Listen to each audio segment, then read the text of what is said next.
ನಮಸ್ಕಾರ ಎಲ್ಲರಿಗೂ. ನಾವು ಇವತ್ತು ಬೆಳಿಗ್ಗೆನೆ ಡ್ಯೂಟಿ ಮುಗಿಸ್ಕೊಂಡ್ ಬಂದೆ ಸ್ನೇಹಿತರೆ 12 ಗಂಟೆಗೆ. ಅಲ್ಲಿಂದ ಎಲ್ಲಿಗೆ ಹೋಗ್ಬೇಕು ಅಂತ ಪ್ಲಾನ್ ಮಾಡಿದಾಗ ನಾವು ಮಂದೇವ್ರಿಗೆ ಹೋಗ್ಬೇಕು ಅಂತ ಹೇಳ್ಬಿಟ್ಟು ನಮ್ಮ ಅಣ್ಣ ಕರೆದ. ಅಲ್ಲಿಂದ ನಾವು ಮನೆ ದೇವ್ರ ದೇವಸ್ಥಾನಕ್ಕೆ ಹೋದ್ವಿ, ಮನೆಲಿಂಗೇಶ್ವರನ ದೇವಸ್ಥಾನಕ್ಕೆ ಹೋದ್ವಿ ಸ್ನೇಹಿತರೆ. ಅಲ್ಲಿಗೆ ಹೋದ್ಮೇಲೆ ಒಂದು ಒಳ್ಳೆ ಊಟ ಬೇರೆ ಮಾಡಿಸಿದ್ರು ಸ್ನೇಹಿತರೆ. ಅನ್ನ ಸಂತರ್ಪಣೆ ಇತ್ತು, ಅಲ್ಲೇ ಊಟ ಮಾಡ್ಕೊಂಡ್ವಿ. ಸ್ವಲ್ಪ ಊಟ ಮಾಡ್ಕೊಂಡು ಸೀದಾ ದೇವಸ್ಥಾನದಿಂದ ಎಲ್ಲ ಊಟ ಮಾಡ್ಕೊಂಡು ಸರಿಯಾಗಿ ಬ್ಯಾಟಿಂಗ್ ಆಯ್ತು. ಅಲ್ಲಿಂದ ನೆಕ್ಸ್ಟ್ ನಾನು ಹೋಗ್ಬೇಕಂತ ಪ್ಲಾನ್ ಮಾಡಿದ್ದೆ ಹಿಂದೂ ಮಹಾಗಣಪತಿ. ಭಾಳ ಜನ ಕೇಳ್ತಿದ್ರು ಅಂತ ಹೇಳ್ಬಿಟ್ಟು ಹಿಂದೂ ಮಾತು ಗಣಪತಿ ನೋಡ್ಕೊಂಬರೋಣ ಅಂತ ಹೇಳ್ಬಿಟ್ಟು ಹಿಂದೂ ಮಹಾಗಣಪತಿ ಕೂಡ ಹೋಗಿದ್ವಿ ಸ್ನೇಹಿತರೆ, ನಾನು ನಮ್ಮ ಅಣ್ಣ. ಭಾಳನೇ ಚೆನ್ನಾಗಿತ್ತು ಇದು ಗಣಪತಿ. ಬಟ್ ಏನಪ್ಪಾ ಅಂತಂದ್ರೆ ಅಲ್ಲಿಗೆ ಹೋದಾಗ ಸ್ವಲ್ಪ ಟೈಮು ಜಾಸ್ತಿ ಇತ್ತು ಅಂತ ಹೇಳ್ಬಿಟ್ಟು ಅವ್ರು ಒಳಗಡೆ ಬಿಡಲಿಲ್ಲ ಸ್ನೇಹಿತರೆ. ಹಂಗೆ ಸುಮ್ ಗಣೇಶನ್ ನೋಡ್ಕೊಂಡು ಒಂದು ಫೋಟೋ ತಕೊಂಡು ನಾನು ನಮ್ಮಣ್ಣ ಫೋಟೋ ತಕೊಂಡು ಬಂದ್ವಿ ಸ್ನೇಹಿತರೆ.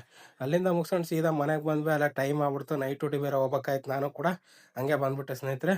ಫುಲ್ ವಿಡಿಯೋನ ನಾನು ನನ್ನ ಒಂದು ಯೂಟ್ಯೂಬ್ ಚಾನಲ್ನಲ್ಲಿ ಹಾಕಿರ್ತೀನಿ, ದಯವಿಟ್ಟು ಹೋಗಿ ಅಲ್ಲಿ ನೋಡಿ ಸ್ನೇಹಿತರೆ. ಹಾಗೇನೆ ಯಾರೆಲ್ಲ ಈ ವಿಡಿಯೋ ನೋಡ್ತಾ ಇದ್ದೀರಾ ದಯವಿಟ್ಟು ಒಂದು ಲೈಕ್ ಮಾಡಿ, ಹಂಗೆ ಶೇರ್ ಮಾಡೋದು ಮಾತ್ರ ಮರಿಬೇಡ್ರಿ ಸ್ನೇಹಿತರೆ. ಹಾಗೇನೆ ನನ್ನ ಒಂದು ಅಕೌಂಟ್ನ ಫಾಲೋ ಮಾಡಿ ಸ್ನೇಹಿತರೆ. ಎಲ್ಲರಿಗೂ ಕೂಡ ಶುಭ ಸಂಜೆ ಸ್ನೇಹಿತರೆ. ಮತ್ತೆ ಯೂಟ್ಯೂಬ್ನಲ್ಲಿ ನನ್ನ ಫುಲ್ ವಿಡಿಯೋ ಇದೆ, ನೋಡ್ಬಿಡಿ.